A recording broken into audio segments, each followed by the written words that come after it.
বাংলাদেশ ভারতের মধ্যে যে সীমানা নির্ধারণ এবং উভয় দেশের সীমান্ত রক্ষী বাহিনীর সাথে আমাদের এই পর্যন্ত টোটাল 4টা আন্ডারস্ট্যান্ডিং এর আমাদের একটা সমঝোতা স্বাক্ষর হয়েছে।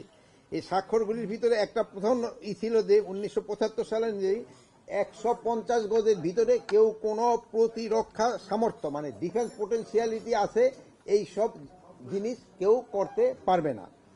2 নাম্বার ছিল শূন্য লাইনের থেকে 150 গজের ভিতরে কোনো উন্নয়নমূলক কাজ করতে গেলে একে অপরের থেকে সম্মতি নিতে হবে, কোনো সম্মতি ছাড়া তারা এই কাজটা করতে পারবে না।